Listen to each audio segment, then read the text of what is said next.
Daguhoy, ang pinakamatagal na pag-aalsa sa kasaysayan ng Pilipinas.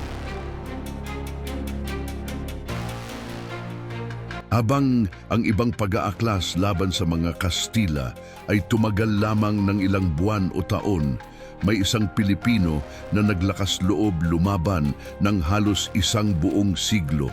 Ang kanyang pangalan, Francisco Daguhoy. Ito ang kwento ng isang simpleng mamamayan na naging simbolo ng walang hanggang paglaban para sa dangal, pananampalataya at kalayaan. Sino si Daguhoy?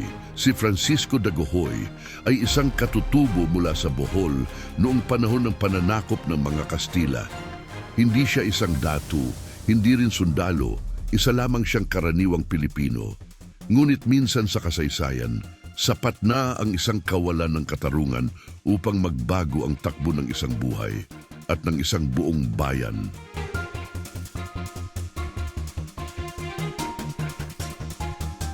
Ang pinagmulan ng galit, taong 1744, namatay ang kapatid ni Daguhoy sa isang engkwentro. Ngunit imbes na bigyan ng maayos na libing, tinanggihan ng paring Kastila ang kanyang bangkay dahil umano sa kakulangan ng mga ritual ng simbahan. Para kay Daguhoy, hindi lamang ito personal na insulto, ito ay isang malinaw na simbolo ng pang-aapi. Dito nagsimula ang apoy ng paghihimagsik.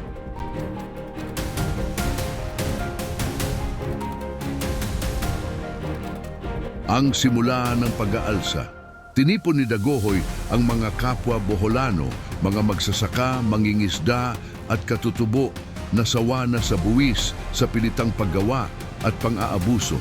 Tumakas sila sa kabundukan ng Bohol at doon nagsimulang bumuo ng isang malayang pamayanan, hiwalay sa pamahalaang Kastila. Ang pag-aalsang ito ay tatawaging kalaunan bilang Daguhoy Rebellion.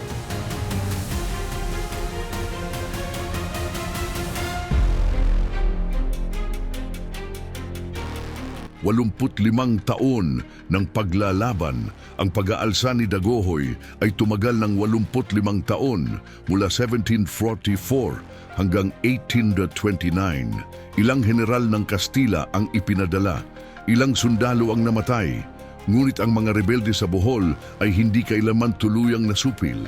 Kahit matapos ang pagkamatay ni Daguhoy, ipinagpatuloy ng kanyang mga tagasunod ang laban. Ito ang dahilan kung bakit siya kinikilalang pinakamatagal na pag-aalsa sa kasaysayan ng Pilipinas.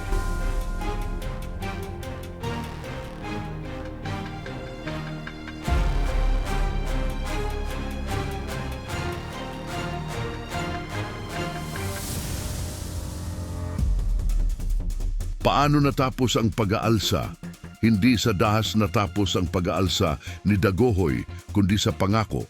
Noong 1829, nangako ang pamahalaang Kastila ng kapatawaran, lupa at kalayaan sa mga rebelde kung sila ay susuko. Pagod na ang henerasyon ng mga mandirigma at pinili nilang tanggapin ang alok. Ngunit ang diwa ng paglaban ni Daguhoy ay hindi kailanman nawala.